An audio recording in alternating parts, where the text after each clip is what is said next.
함께 자리에서 일어나셔서 찬양대 수학에 맞서서 묵상기도 드리고 주일 예배로 하나님 앞에 나아갑니다. 묵상기도 드립니다.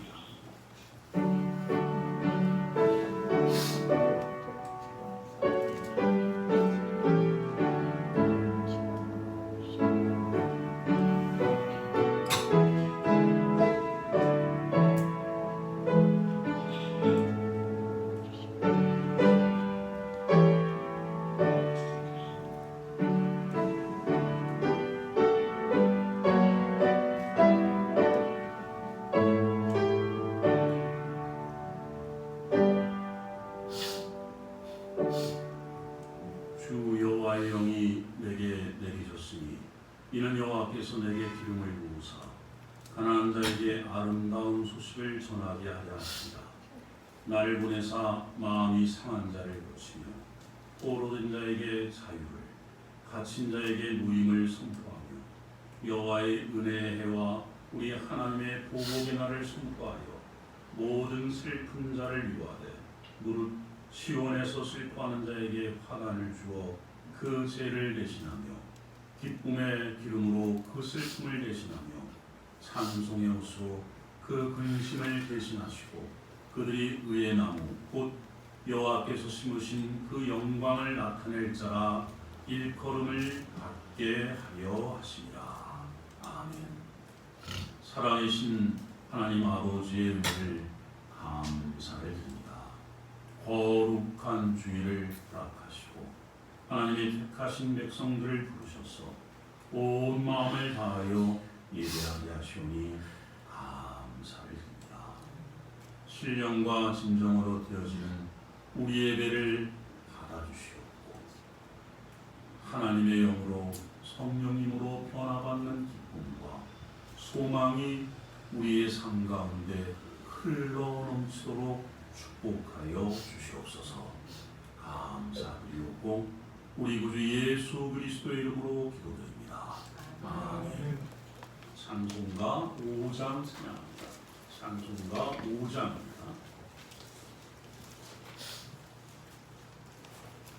찬송가 5장 찬양합니다.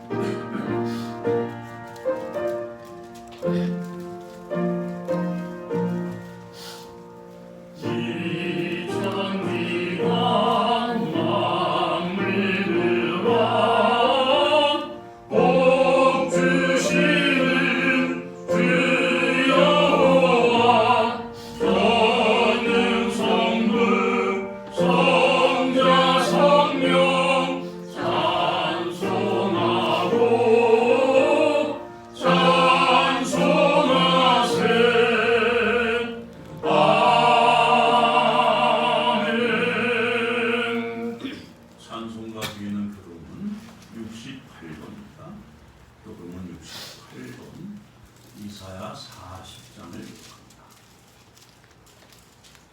교동문 68권 이사야 40장 첫 번째 내용입니다. 외치는 자의 소리여 이르되 너희는 광야에서 여호와의 길을 예비하라. 사막에서 우리 하나님의 대로를 평탄하게 하라. 골짜기마다 도두어지며 산마다 언덕마다 낮아지며 고르지 아니한 곳이 평탄하게 되며 험한 곳이 평지가 될 것이요 여호와의 영광이 나타나고 모든 육체가 그것을 함께 보리라. 이는 여호와의 입이 말씀하셨느니라. 말하는 자의 소리여 이르되 외치라.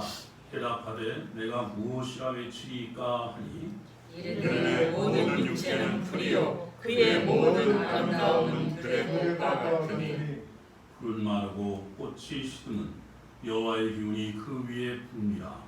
이 백성은 실로 풀이로다. 푸른 마르고 꽃은 시드나 우리 하나님의 말씀은 영원히 서리라 하라. 사도신경으로 우리의 신앙을 고백합니다. 전능하사 천지를 만드신 하나님 아버지를 내가 믿사오며 그 외아들 우리 주 예수 그리스도를 믿사오니 이는 성령으로 잉태하사 동정녀 마리아에게 나시고 본디오 빌라도에게 고난을 받으사 십자가에 못 박혀 죽으시고 장사한 지 사흘 만에 죽은 자 가운데서 다시 살아나시며 하늘에 오르사 전능하신 하나님 우편에 앉아 계시다가 저리로서 산 자와 죽은 자를 심판하러 오시리라. 성령을 믿사오며 거룩한 공예와 성도가 서로 교통하는 것과 죄를 사하여 주시는 것과 몸이 다시 사는 것과 영원히 사는 것을 믿사옵나이다. 아멘. 자리에 앉으셔서 찬송가 220장 찬송가 220장 220장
살아서 역사하시는 하나님 아버지를 감사합니다. 주님, 이 시간 주님 전으로 불러주신가, 또한 비대면으로 드려지는 예배를 신명과 진정으로 드려지는 예배가 되게 하시오. 예배의 본질을 잊지 않게 하옵소서. 그래서 생명이 되신 예수 그리스도를 믿는 믿음으로 온 마음과 뜻과 정성을 다하여 낮은 모습으로 오신 예수님, 낮은 모습으로 십자가를 지신 예수님, 부활로서 다시 사신 예수님께 소망을 두고 이 어려움을 잘 감당할 수 있는 성숙된 믿음과 성화되어지는 믿음의 발걸음이라 믿고 더욱더 말씀과 기도로 하나님과 동행하는 섬기는 데 성도들이 되게 도와주시옵소서. 하나님, 참으로 이 어려운 시기를 잘 지날 수 있도록 주님, 우리의 생각이, 우리의 또한 하나님 아버지 주님 어려움, 하나님 또한 우리의 또한 화내 속으로 분냄도 있습니다. 또한 어찌할 바를 모를 것도 있습니다. 당황하는 것도 있습니다. 그러나 다 하나님 아버지 모든 것이 하나님 아버지 우리에게 두려움을 주는 것이 아니라 하나님 아버지 이웃을 사랑하는 마음을 주셨다고 하셨사오니 저희들 모두가 하나님 아버지 주님 사랑하는 마음으로 아버지 이 모든 사람들에게 잘 전할 수 있는 저희들이 되어줄 수 있도록 주님 믿음의 사람들로 하나님의 자녀로 삼아 주시는 것을 감사드렸고 그 모습으로 잘 감당해 나갈 수 있도록 주님 은혜를 더하여 주시옵소서. 하나님 그런 말씀을 전하실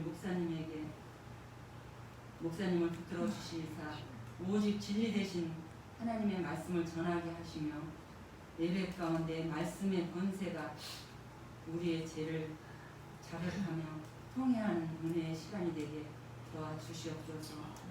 그래서 저희들 아버지와 삶에서 온전히 살아가는 자를 되게 하시며 길이요 진리요 생명이 되신 예수 그리스도의 이름으로 감사하며 기도드리옵나이다.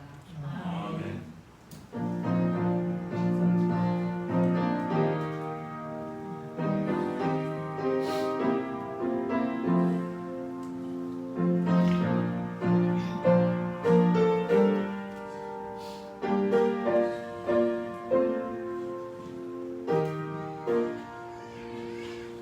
찬송가 50장 찬양하시면서 하나님께 귀한 이름을 드리는 시간입니다.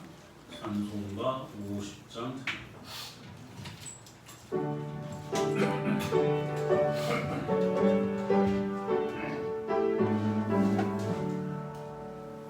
내게 있는 모든 것을 아낌없이 드리는 사랑하고 의지하며 주만 따라 살리며 주께 드리는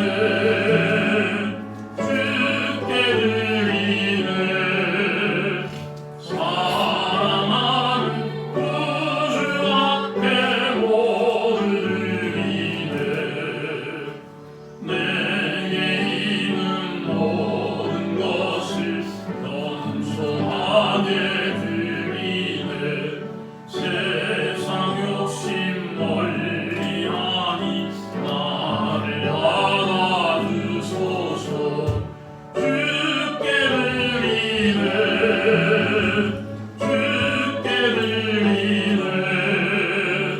사랑하는 구주 앞에 모두 드리네 내게 있는 모든 것을 주를 위해 드리네 주의 성령 충만하게 내게 내려주소서 주께 드리네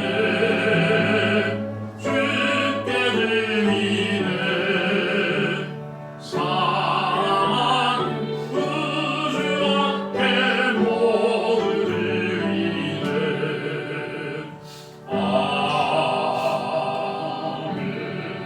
아멘.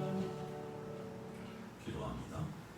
사랑과 은혜가 풍성하신 하나님 아버지 감사드립니다. 오늘도 하나님의 사랑을 입은 구별된 백성들이 온 마음을 다하여 예배하며 전능하신 하나님 아버지 앞에 예물을 드리게 하시니 감사를 드립니다. 우리의 모든 것이 하나님께로부터만 왔다는 믿음의 고백으로 여러 기도 제목으로 드린 손길입니다. 주께서 기억하여 주시고 복의 복을 더하여 주시옵소서. 각박하고 집절한 세대 속에서도 하나님만을 신뢰하여 하나님께 복을 받은 자의 부요함을 증거할 수 있도록 저 하늘의 신령한 복과 이 땅의 기름진 복으로 채워 주시옵소서. 많은 사람들 앞에 하나님의 살아계심을 증거할 수 있도록 넉넉하게 하시고 우리의 목자 되신 우리 주 예수 그리스도의 은혜를 증거하기에 부족함이 없는 섬기는 교회 모든 성도들 되도록 인도하여 주시옵소서. 이물질 쓰여지는 곳에 우리 주님 기뻐하시는 일이 많이 열매 맺어지기를 소원하고 감사드리며 우리 구주 예수 그리스도의 이름으로 기도드립니다. 아멘. 광고 시간입니다. 주보 뒤에 광고를 참조해 주십시오.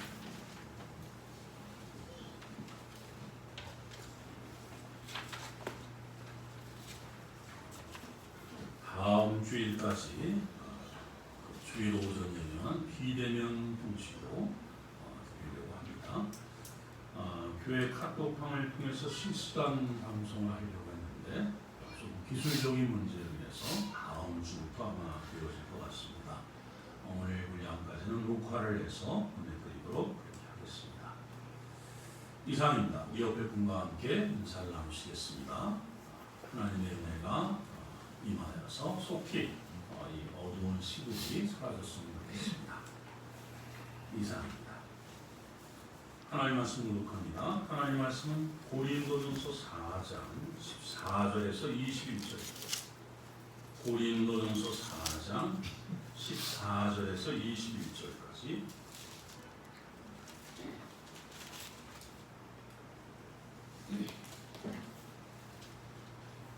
고린도전서 4장 14절에서 21절입니다. 제가 공독합니다. 내가 너희를 부끄럽게 하려고 이것을 쓰는 것이 아니라 오직 너희를 내 사랑하는 자녀같이 권하려 하는 것이라. 그리스도 안에서 1만 스승이 있으되 아버지는 많지 아니하니 그리스도 예수 안에서 내가 복음으로써 너희를 낳았습니다. 그러므로 내가 너희에게 권하노니 너희는 나를 본받는 자가 되라. 이로 말미암아 내가 주 안에서 내 사랑하고 신실한 아들 디모데를 너희에게 보내었으니 그가 너희로 하여금 그리스도 예수 안에서 나의 행사 곧 내가 갇혀 각 교회에서 가르치는 것을 생각나게 하리라. 어떤 이들은 내가 너희에게 나아가지 아니할 것 같이 스스로 교만하여졌으나 주께서 허락하시면 내가 너희에게 속히 나아가서 교만한 자들의 말이 아니라 오직 그 능력을 알아보겠으니 하나님의 나라는 말에 있지 아니하고 오직 능력에 있습니다. 너희가 무엇을 원하느냐? 내가 매를 가지고 너희에게 나아가야 사랑과 온유한 마음으로 나아가야. 아멘. 오늘도 우리 반주자께서 반주로 하나님께 영광을 드리도록 하겠습니다.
나를 본받으라는 제목으로 하나님의 말씀을 전하고자 합니다. 본이라는 뜻은 모범으로 삼을 만한 대상이다, 이렇게 정의를 하고 있습니다. 본받으라, 쉽게 얘기하면 따라하기라고 할 수 있겠죠. 그 사람의 모습을, 그 사람의 삶의 모습과 모든 것을 따라하다 보면 그 사람을 닮아가는 이러한 삶을 살게 된다는 것입니다. 그리스도인, 그 의미가 예수 그리스도를 닮은 사람들이라는 뜻입니다. 그러니 우리 믿는 사람들, 그리스도인들은 예수 그리스도를 따라 살아야 되는 것입니다. 큰 바의 얼굴이라는 단편 소설을 여러분 혹시 아십니까? 제가 고등학교 다닐 때 영어 교과서에 실렸던 그런 내용으로 기억을 하고 있습니다. 어느 마을에 큰 바의 얼굴이 산 위에 있었는데 그 동네 사람들은 저 바의 얼굴을 가진 사람이 나타나면 우리 마을에 진정한 행복을 줄 수 있는 사람이 된다, 그러한 소망을 가지고 그 큰 바의 얼굴을 기다렸습니다. 한 소년도 그 큰 바의 얼굴의 주인공을 기다렸죠. 소년 시절에 또 어른이 되어서 장년 시절에 노년 시절까지 계속 큰 바의 얼굴을 기다렸습니다. 한 위대한 정치인이 나타났습니다. 그러나 그는 큰 바의 얼굴이 아니었습니다. 또 훌륭한 사업가가 나타나서 많은 물질적인 유익을 보장했지만 그도 역시 큰 바의 얼굴은 아니었습니다. 매우 뛰어난 사상가가, 철학자가 나타나서 큰 바의 얼굴의 모습처럼 행동을 했지만 역시 그도 큰 바의 얼굴과는 다른 모습이었습니다. 어느덧 이 소년은 나이가 들어서 노년이 되었죠. 노인네가 되었죠. 그런데 주위의 아이들이, 또 주위의 젊은이들이 그 소년, 노인네가 된 그 소년에게 이러한 얘기를 들려줬습니다. 할아버지가 저 큰 바의 얼굴을 닮아가는 것 같아요. 큰 바의 얼굴하고 똑같아진 것 같습니다. 무엇을 의미하는지 아시겠죠? 우리 그리스도인들이 그렇게 살아야 될 것입니다. 큰 일을 하고 위대한 정치가도 아니고 큰 사업가도 아니고 대단한 사상가도 아니지만 예수 그리스도를 따라 사는 삶을 통해서 진정한 그리스도인의 위대함을, 명예를 마음껏 펼치는 삶이 되시기를 주님의 이름으로 축원합니다. 오늘 우리가 읽은 본문은 고린도 교회 성도들로 하여금 바울 자신의 삶과 인격을 본받으라고 하는 그러한 내용이 골자입니다. 이러한 권면을 하게 된 이유는 고린도 교회의 분열, 파당을 이루는 문제점을 책망하고 시정하기 위해서인 것이죠. 고린도서 4장을 본문은 고린도 교회의 문제점, 분당을, 파당을 이루었던 그 문제점을 책망하며 시정을 요구하는 결론에 해당이 되었습니다. 그 분당의 문제를, 파벌의 문제를 해결하기 위한 결론격으로 사도 바울이 나를 본받아 이렇게 얘기한 이유가 무엇일까요? 그것은 결국 사도 바울이 잘난 척하거나 교만함을 얘기하는 것이 아닙니다. 사도 바울은 자신의 삶의 행동과 인격이 하나님의 하시는 일을, 그 방법을 보여주고 있음을 알고 있었던 것이죠. 그리고 교회 공동체의 성숙과 하나님 나라의 부유함을 이루기 위해서는 마땅히 그러한 삶을, 사도 바울이 살았던 삶을 살아야 한다는 것을 말씀한 것입니다. 그리고 고린도전서 11장 1절에 있는 것처럼 내가 그리스도를 본받은 것처럼 너희도 나를 본받아라, 이렇게 사도 바울이 얘기했던 것처럼 예수님께서 십자가에 죽으신 목적과 그 이유가, 부활하신 그 목적이 바로 사도 바울의 삶 속에 나타나 있다는 것을 다시 한번 그들에게 주지시켜 주는 것입니다. 사도 바울은 고린도 교회의 문제점, 그 파당, 분열의 문제점을 다만 책망과 꾸지람으로 끝내고 있지 않습니다. 윤리 도덕적인 문제로만 끝내지 않는 것이죠. 너희가 파당을 이루었느냐? 그렇다면 지옥 간다. 아니, 지옥은 안 가더라도 하나님의 징계를 당한다. 그러니 그거 고쳐라. 이렇게만 책망과 꾸지람, 비판과 정죄로 끝나지 않고 그 이상 그 잘못을 통해서 더욱 성숙해지고 하나님의 역사를 이루는 믿음의 사람으로 깊어지도록 사도 바울은 오늘 결론격에서 자신을 본받으라고 말씀을 하고 있는 것입니다. 이것은 우리 신앙의 원리에 있어서 믿음의 교제에 있어서 또 우리가 살아가는 일상의 삶의 원리에 있어서 매우 중요한 원리입니다. 사람은 언제 배우죠? 잘못을 통해서 배웁니다. 실패는 성공의 어머니라고 하죠. 그 잘못한 시점이 오히려 기회가 될 수가 있다는 것입니다. 하나님께서는 우리의 잘못에, 우리의 실패에 측량할 수 없는 은혜를 담으신다는 것 여러분 믿으십니까? 대표적인 사람이 야곱이죠. 베드로의 그 예수님을 3번 부인한 치명적인 실패에도 그는 하나님의 위대한 복음전파자, 성령의 사람으로 살았던 것을 성경은 말씀을 하고 있는 것입니다. 그래서 인간은 잘못을 통해서 성숙해지고 많은 것을 배우게 됩니다. 그런데 일상에서도 죄를 짓고 감옥에 들어갔다 나온 자가 또다시 감옥에 가는 경우가 참 많이 있죠. 그들이 감옥에 다시 들어가면서 이런 고백을 해요.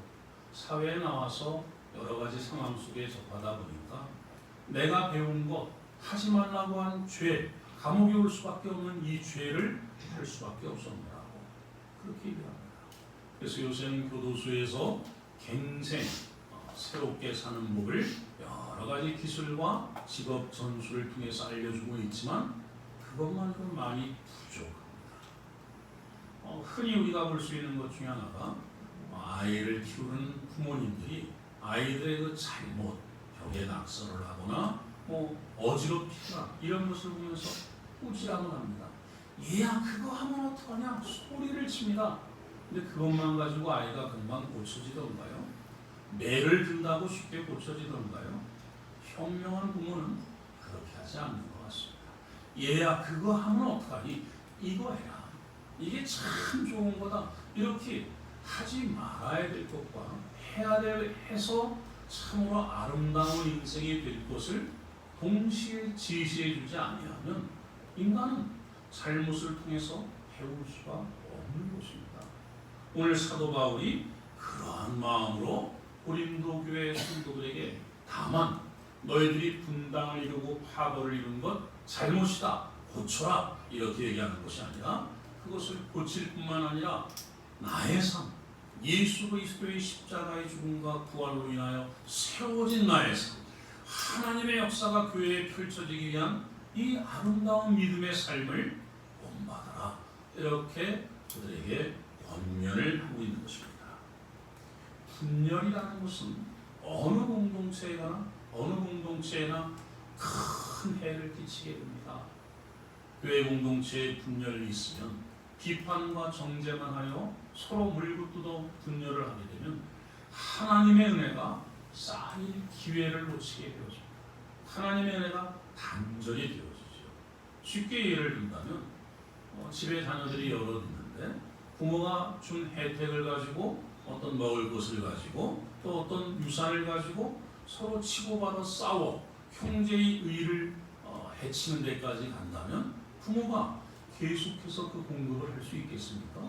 여러분이 부모의 입장이라면 일단 중단을 하고 그 화해를 하고 서로의 관계를 회복시킨 다음에 공급을 할 거 아니겠습니까? 그것과 같은 것이죠. 어느 공동체나 이 분열은 서로 당을 짓는 것은 이것은 옳지 않고 스스로를 망치는 길에 해당됩니다.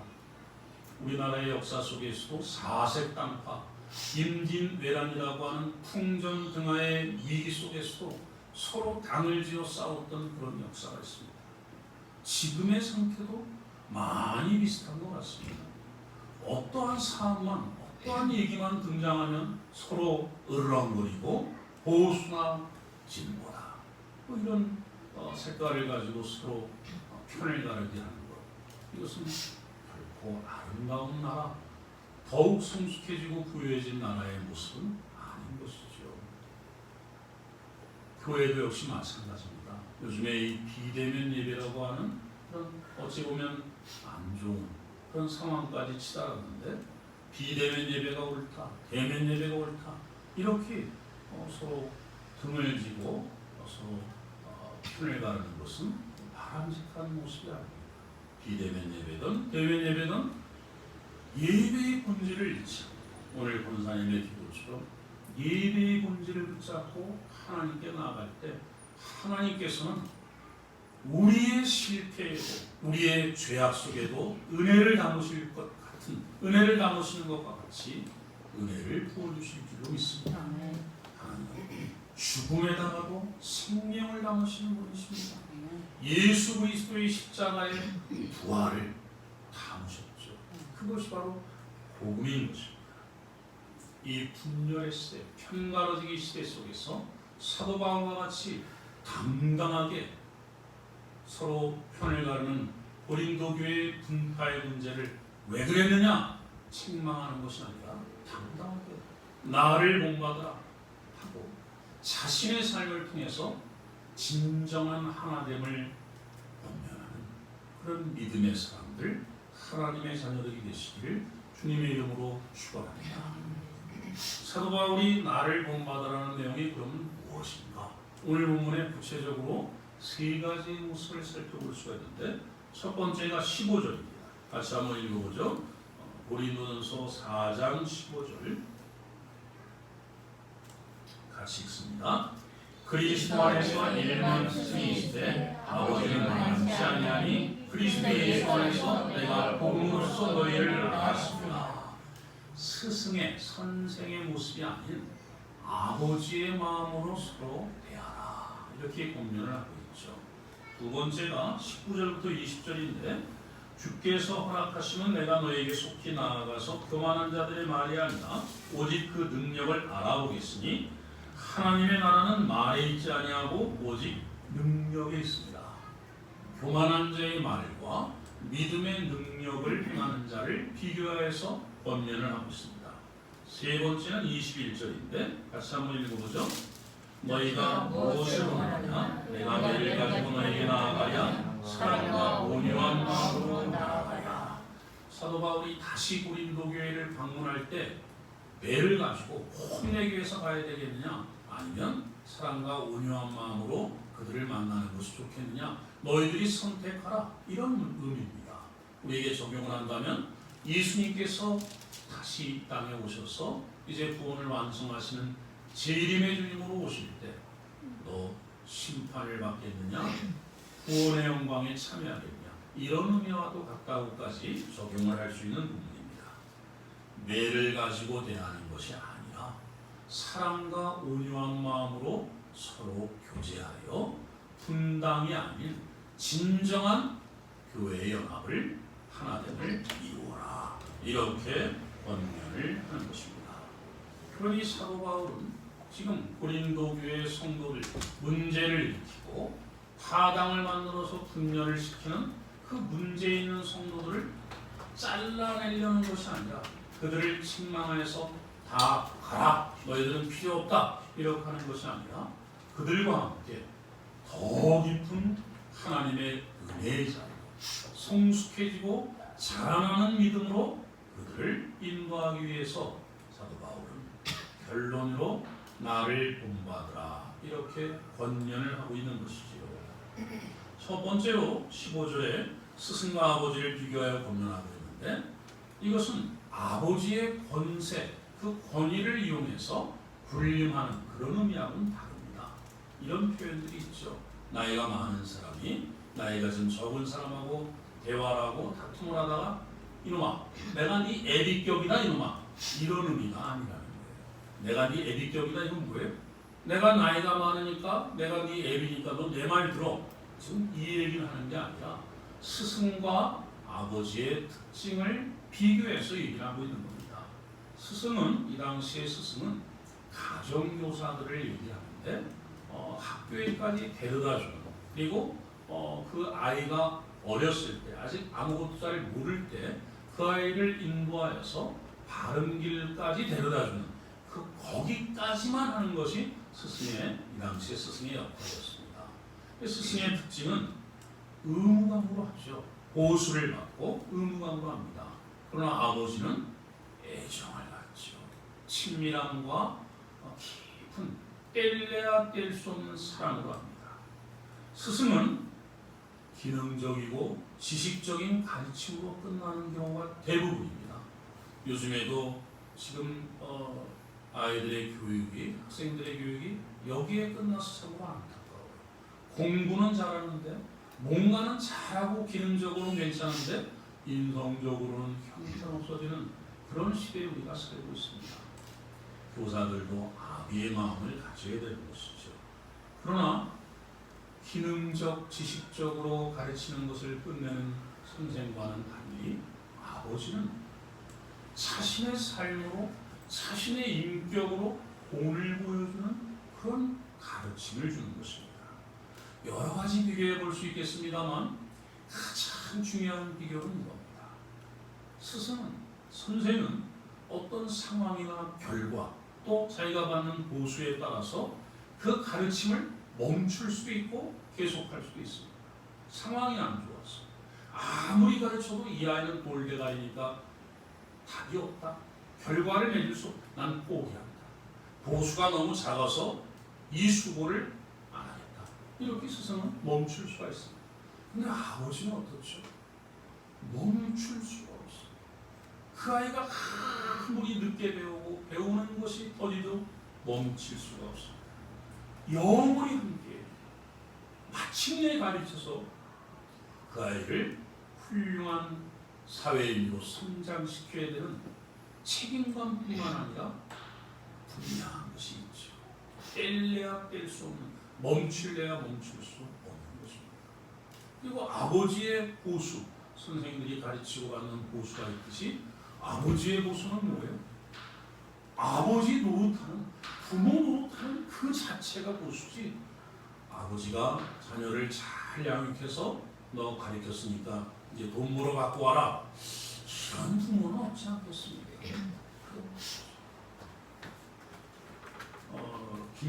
김명석 교수님. 김영석 교수님 알죠? 서울대 명예교수이시고 꽤 오래 사셨어요. 100세가 넘으셨다고 제가 기억하는데 김영석 교수님이 학생 시절에 일제시대 아닙니다. 숭실 전문대를 다니고 있을 때 얘기입니다. 나라에서 일제가 신사참배를 강요하니까 선생님들이 이건 할 수가 없다. 내 믿음으로 이건 할 수가 없다. 그래서 학교가 휴학을 하게 되고 문을 닫게 되었습니다. 김영석 교수님이 그 학생이 고향으로 내려가 있었죠. 근데 얼마 지나지 않아서 학교에 소식이 왔습니다. 다시 문을 열고 공부를 시작하니까 올라와라. 그 학생인 김영석 교수가 의아하게 생각했답니다. 아니 우리 믿음의 선생님들이 일제히 신사참배를 허락할 리가 없는데 그러면서 올라갔죠. 올라가서 조회 시간이 됐습니다. 조회 시간이 되어서 다들 조회를 하고 있는데 교장 선생님의 지도하에 신사참배를 하는 길로 가라고 하고 있는 것입니다. 아니 어찌 우리 교장 선생님이 그렇게 믿음이 좋은 교장 선생님이 이럴 수 있는가? 그러면서 마지못해 그 길을 가야 되나 말아야 되면서 걸어가면서 교장 선생님의 얼굴을 봤어요.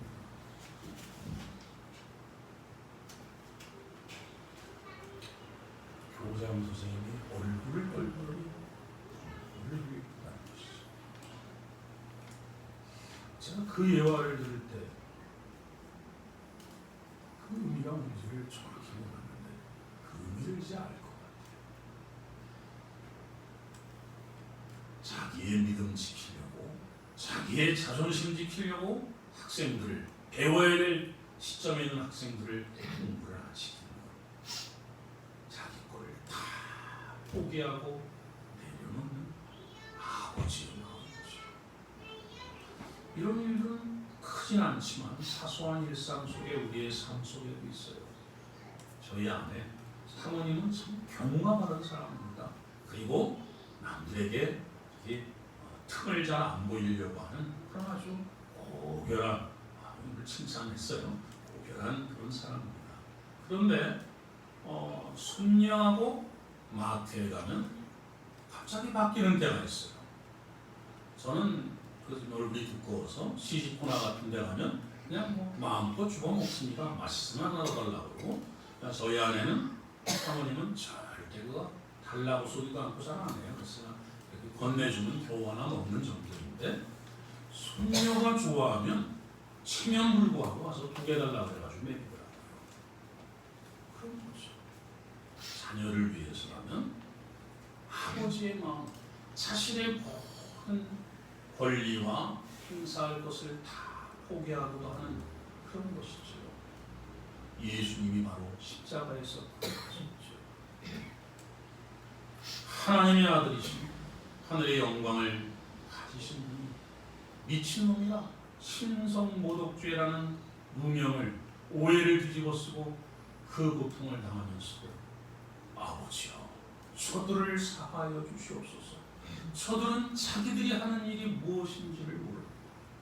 죄인들인 우리의 구원을 위해서 자신의 모든 것을 생명까지도 자존심까지도 자신의 체면, 위신, 하나님의 아들이라는 그 지위 다 버리시고 우리의 구원을 위해서 십자가에 죽으신 예수님의 마음이 곧 아버지의 마음, 아비의 마음인 것이죠. 특히 아비의 마음으로 서로를 대한다는 것은 예수님의 마음으로 하나님의 사랑으로 서로를 대하고 아껴주는 것이죠.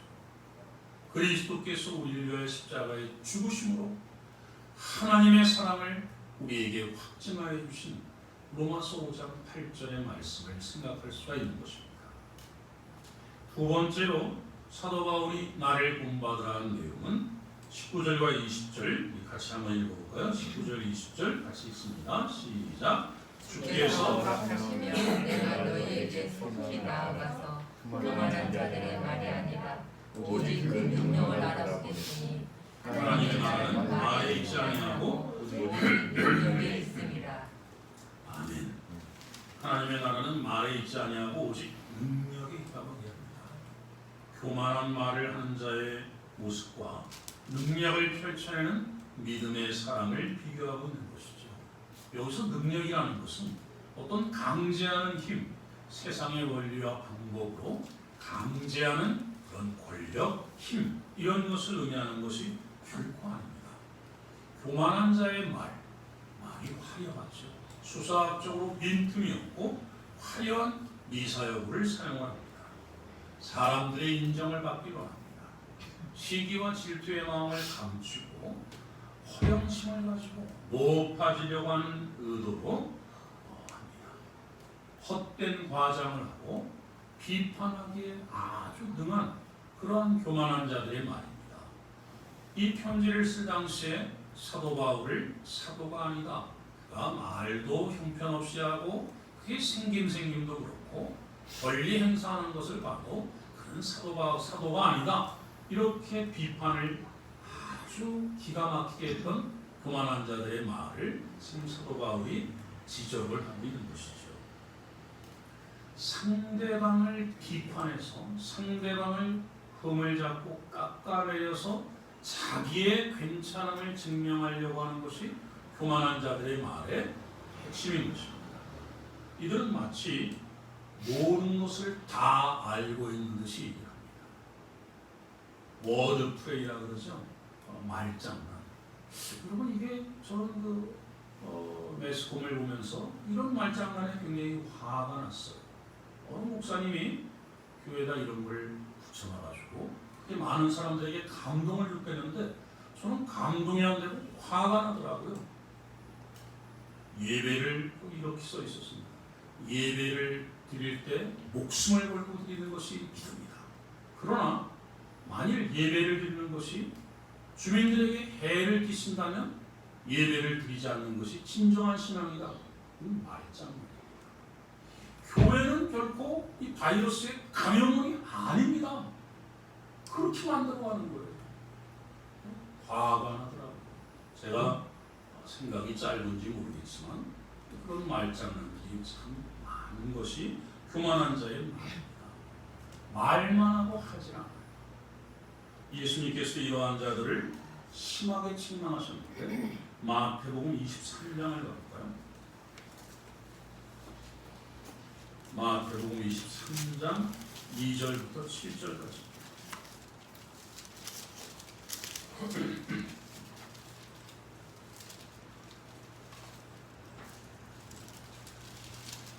마태복음 23장 2절에서 7절.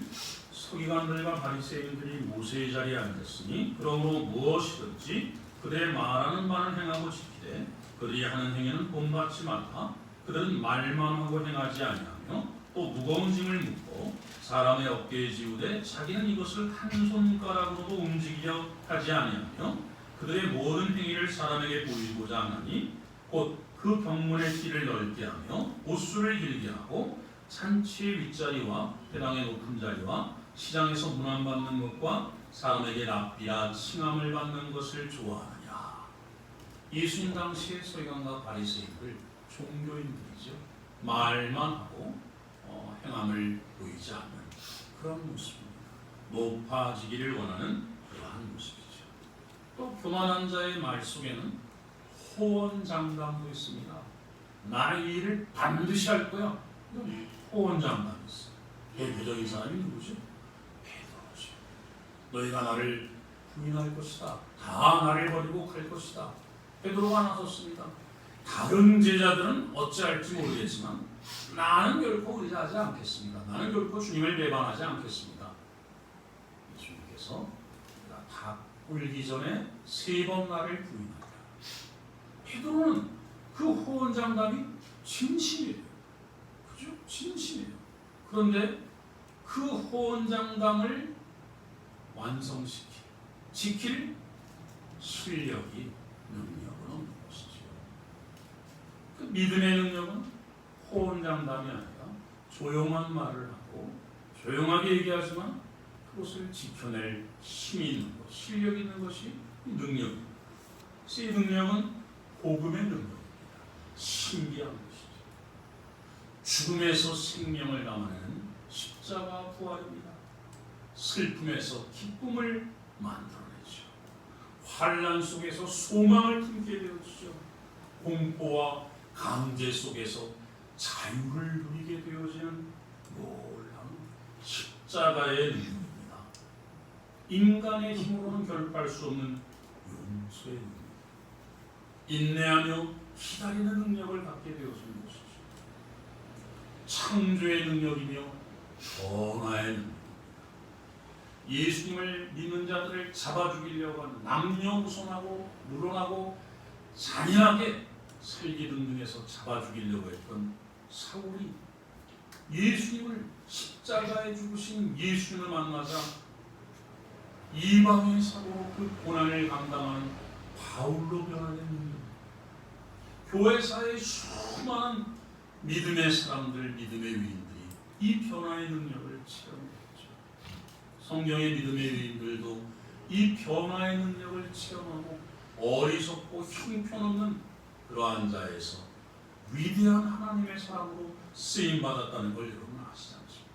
이게 다만 군림하고 남들 앞에서 내가 더 낫다 이런 세상적인 가치관의 능력이 아니라 십자가의 능력이요 하나님의 창조의 능력을 힘입는 것입니다. 성령의 능력이죠. 다이너마이트의 폭발력과 같은 영향력을 행사하는 성령의 능력입니다. 이미 우리 성기능교회 성도들도 이미 이 능력을 체험하셨어요. 그러나 우리 더 나가야 됩니다. 한 걸음 더 가야 됩니다. 이 능력이 우리의 삶을 뒤엎어 하나님의 능력으로 나타나기까지 한 걸음 더 나가야 되는 것이죠. 하늘의 미랄이 땅에 심겨져 엄청난 열매를 맺는 능력, 이 능력을 힘입기를 주님의 이름으로 축원합니다. 방관자적인 입장에서, 말만 하는 내 입장에서 비판과 이건 이렇고 저건 저래 이렇게 해설만 하는 것은 분열을 만들어낸 일밖에 없을 것입니다. 하나님의 구원의 역사와 창조의 능력을 결코 체험하지도 못하고 참여하지도 못하는 기껏해야 가난한 믿음밖에 안 된다는 것입니다. 복음의 능력, 믿음의 능력, 십자가의 능력을 힘입기를 주님의 이름으로 소원합니다. 세 번째로 사도 바울이 본받으라고 하는 내용은 21절인데 다시 고린도전서로 와서 매와 사랑과 온유함을 비교하고 있죠. 이 매와 사랑과 온유함은 특별한 어떤 큰 일 속에 나타나는 것이 아니라 이제 예수님이 재임하셔서 매냐 아니면 구원이냐 큰 것도 있겠습니다만 우리의 일상 속에 펼쳐지고 있는 말과 행동과 표정 속에서 가지고 있다는 이런 사실을 기억해야 됩니다. 매 특징은 이런 거죠. 당장의 효과를 보려고 하는 조급함과 어리석음입니다. 상대방의 잘못과 흠을 기가 막히게 찾아내요. 귀신같이 찾아내요. 다른 사람은 모르고 지나 당신 이거 틀렸어. 이게 매를 사용하는 자의 특징입니다. 장점을 보질 못하고 장점에는 눈 멀고 상대방의 약점만 딱 찾아내는 인간의 죄성의 가장 대표적인 모습이죠. 매를 사용합니다. 그러나 사랑과 온유함을 펼치는 자는 그 특징이 기다려줍니다. 상대방의 마음을 헤아려 주죠.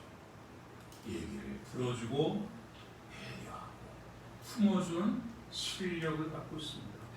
잠언서를 한번 찾아볼까요? 지혜의 서신하는 잠언서에 이러한 실력을 기가 막힌 표현으로 설명을 하고 있어요. 잠언서 19장 11절.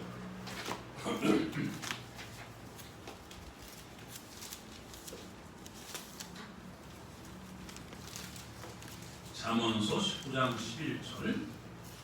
노하기를 더디하는 것이 사람의 슬기요 허물을 용서하는 것이 자기의 영광이다. 허물을 용서하는 것이 뭐라고요? 나의 영광이 되었어. 이런 실력을 갖습니다. 잠언서 17장 9절도 한번 볼까요? 9절 같이 한번 읽어볼까요? 잠언서 17장 9절. 허물을 덮어주는 자는 사랑을 구하는 자요 그것을 거듭 말하는 자는 친한 것을 이간하는 자라. 허물을 덮어주는 자는 사랑을 구하는 자. 허물을 계속해서 반복해서 얘기하는 자는 분열을 조장하는 자다. 이렇게 얘기하고 있는 것이죠. 한 절만 더 찾아보죠. 잠언서 10장 12절. 잠언서에 이런 내용들이 참 많이 있습니다만 대표적인 내용으로 잠언서 10장 12절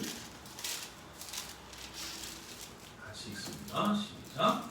미움은 다툼을 일으키고 사랑은 모든 허물을 가리느니라. 아멘. 여러분, 사랑과 온유함을 통해서 교제함으로 누구를 만나도 그 사람의 허물이 아무리 커도 그 허물이 덮여지고 하나님의 은혜가 펼쳐지는 믿음의 길을 걸어가시기를 주님의 이름으로 축원합니다. 매를 사용하는 사람은 매우 율법적이고 엄격합니다. 그래서 검열관과 같죠. 검열관 알죠? 교관과 같습니다. 빨간 모자 쓰고 잘못된 것 지적해서 바로 얼차례를 주는 검열을 해서 이것 틀렸다 하고 틀린 것만 찾아요. 비판에는 능하지만 창조의 능력이 없는 그러한 자가 바로 매를 사용하는 것이죠. 공포와 강압적인 힘, 폭력을 행사하는 것이 바로 매를 사용하는 것입니다. 그런데 일상의 역사를 아무리 살펴봐도 공포와 강제를 통해서 행복한 나라를 만들었다는 것은 없습니다. 왜냐하면 인생들은 공포와 강제에서 결코 변화되지 않습니다. 당장은 그리고 순간인 것 같지만 그 공포와 강제를 벗어날 힘이 있으면 뒤집어 엎어버리는 것이 인간입니다. 그러니 매를 가지고는 일이 되어지겠어요? 안 되겠어요? 하나님께서 매를 사용하지 않으시는 이유가 여기 있습니다. 가장 큰 이유 중에 하나는 또 이것이 있죠. 알곡을 상할까 봐. 매를 들면 다 뽑아버리다가 잡초만 뽑는 것이 아니라 알곡까지도 뽑아버릴까 봐 알곡을 위해서 매를 삼가하시는 하나님의 사랑. 이거 놓치지 말고 사랑과 온유한 마음을 사용하여 교제하시기를 바랍니다. 사랑과 온유함을 가지고 교제를 하면 그 사람의 모습은 상담자, 카운셀러와 같습니다. 성령님을 보혜사라고 하는데 위로자, 함께 걷는 자라. 함께 그 사람을 이해하고 그 사람과 함께 고민하고 함께 울어주고 함께 아파하고 함께 기뻐하고 함께 결실을 보기를 소망하는 상담자의 모습. 상담을 잘하는 사람의 특징은요, 잘 들어준대요. 들어주기만 잘해도 상담의 90%가 이루어진다는 것이죠. 함께 아파하고 함께 슬퍼하고 함께하는 것, 이게 성육신입니다. 그 야구에 벤치 클리어링이라는 게 있어요. 야구하다가 문제가 생기면 벤치를 싹 깨끗하게 비운다, 이런 뜻이에요. 상대방하고 무슨 문제가 생겨서 다툼이 나면 벤치에 있는 모든 선수들, 감독까지 다 튀어나와서 으렁거리는 거기서 주먹을 날리면 그건 바보예요. 주먹을 날리지 않고 소리만 지르는 거예요. 이게 진정한 하나님의 아주 중요한 모습이죠. 그런데 교회의 분열을 조장했던 고린도 교회 교만한 말만 앞세웠던 사람, 그리고 스승과 같이 다 아는 척을 하고 쉽게 멈춰버렸던 그런 사람, 그리고 매를 가지고 매를 사용했던 사람, 벤치 클리어링을 해야 될 시점이 와도 벤치에 앉아서 야 그거 나가면 뭐 되냐 이러면서 비판만 하며 정죄만 하는 그런 모습이 되어진 것이죠. 하나님께서 사용하시는 방법은 매가 아니라 사랑입니다. 온유함입니다. 그리고 사랑과 온유함으로 행하는 자에게 하나님께서 큰 축복을 약속하셨어요. 예수님의 말씀이죠. 마태복음 5장 5절이죠. 온유한 자는 복이 있나니 저희가 어떤 보상이에요? 땅을 기업으로 차지하리라. 아멘. 그렇죠? 땅을 기업으로 차지한다는 게 얼마나 큰 축복인지 아시겠죠? 그건 다만 토지를 불화받는다 이런 뜻이 아니라 그것은 하나님의 나라에 귀한 삶을 누리게 된다는 그런 의미를 얘기하는 것입니다. 오늘 사도 바울이 고린도 교회의 문제점, 파당, 분열, 이 문제점을 지적하고 있습니다. 교회마다 끼리끼리는 없을 수가 없어요. 그 끼리끼리는 한편으로 보면 다양성이기도 하고 융통성이기도 합니다. 그러나 그 끼리끼리가 당을 지어서 서로를 물고 뜯는 모습이 된다면 그것은 파당이 되어지는 것입니다. 사도 바울이 그 당을 만들어서 교회를 분열하는 자들을 책망하면서 결론적으로 나를 본받으라고 말씀합니다. 나를 본받으라고 말씀하는 사도 바울의 심정을 고린도전서 4장 14, 15절을 통해서 다시 한번 확인해 볼 수가 있습니다. 고린도전서 4장 14, 15절 같이 한번 읽습니다. 내가 너희를 부끄럽게 하려고 이것을 쓰는 것이 아니라 오직 너희를 내 사랑하는 자녀같이 권하려 하는 것이라. 그리스도 안에서 일만 스승이 있으되 아버지는 많지 않으니 그리스도 예수 안에서 내가 복음으로써 너희를 낳았습니다. 사도 바울의 이 권면의 마음은 그들을 진심으로 위하는 아비의 마음이죠. 하나님의 마음이고 우리 주님의 심정입니다.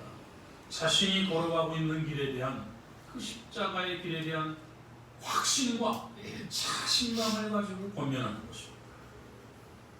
분당은 파벌을 이루는 것은 망하는 길.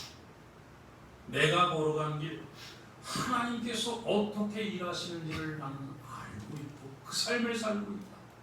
예수님이 십자가에 죽으시고 부활하신 그 목적과 이유를 나는 나의 삶을 통해서 펼쳐냅니다.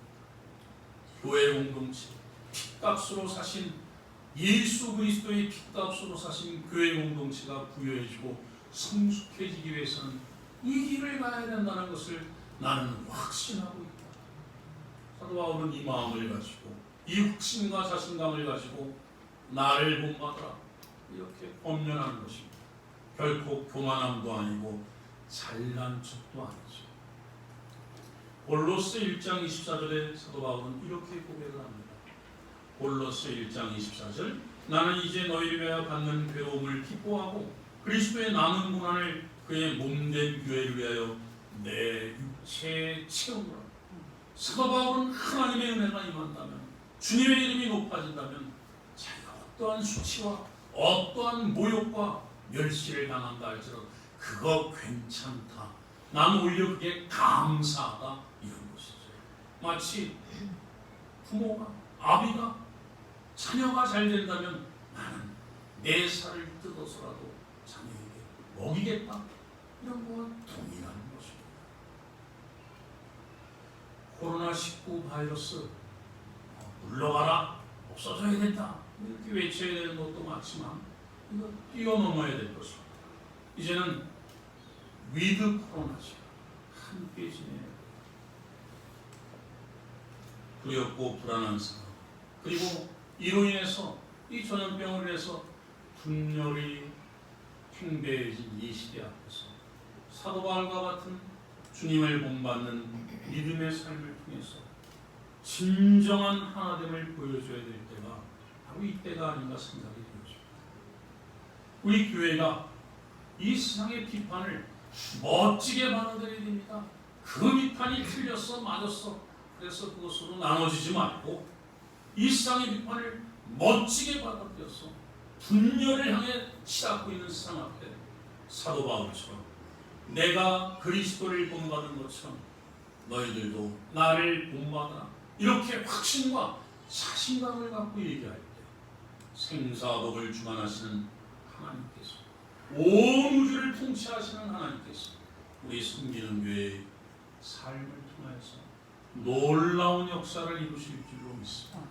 비록 우리의 삶이 보잘것없고 남들 앞에 이렇다 하고 변변하게 내놓을 것이 없다 할지라도 우리가 사도 바울처럼 나는 주님을 본받는 삶을 걸어가고 있다는 확신을 가지고 세상에 번면하며 우리의 삶으로 선포할 때 온 우주의 통치자 되시고 주관자 되시는 전능하신 하나님께서 우리의 삶을 기뻐하시고 우리의 삶을 통하여 하나님 나라의 부요함을 세상 앞에 증거하게 하실 줄로 믿습니다.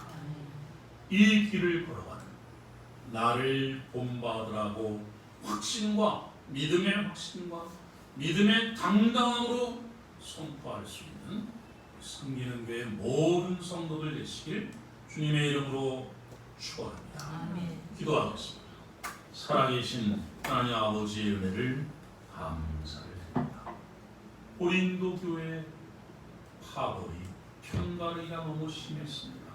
그 소식을 듣고 사도 바울이 자신의 삶을 선포하며 나를 본받으라고 했던 아비의 마음으로 온유와 사랑의 마음으로 그리고 말만 하는 자가 아니라 십자가의 실천, 십자가의 도의 실천과 능력을 펼쳤던 자신의 삶을 본받으라고 했던 오늘의 말씀을 다시 한번 우리 마음속에 새기며 이 분열의 시대, 이 혼돈과 불신의 시대 앞에서 당당하게 예수 그리스도를 믿는 자의 삶을 펼쳐낼 수 있도록 섬기는 게 모든 성도들을 붙잡아 주시고 축복하여 주시옵소서.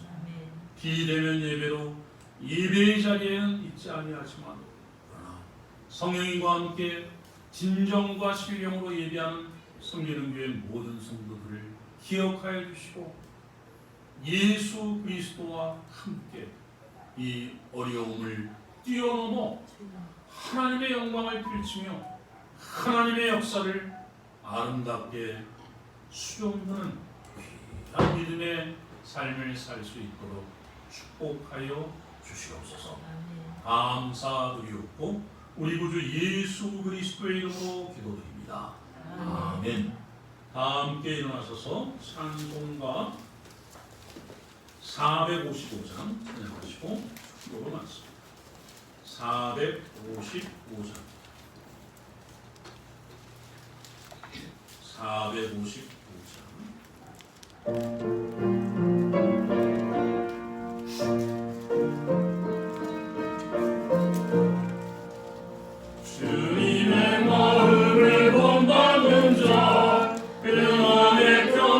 환란이 찾아오는 험악한 세상을 일일이 하늘로부터 임하니로다. 주님의 마음 온마다 살면서 그 거룩하신 나도 이루리. 주 모습 내 눈에 안 보이려 음성 내 귀에 안 들려도 내 영혼 날마다 주를 만나 신령한 말씀을 배우노라. 주님의 마음 온마다 살면서 그 거룩하신 나도 이루리. 가는 길 거칠고 험하여도 내 맘에 불평이 없어짐은 십자가 고난을 이겨내신 주님의 마음 온마음이라. 주님의 마음 온마다 살면서 그 거룩하신 나도 이루리. 주 예수 세상에 다시 오실 그날의 무성도 변화하여 주님의 빛나는 그 형상을 다 함께 보려 주 찬양하리. 주님의 마음 온마다 살면서 그 거룩하신 나도 이루리.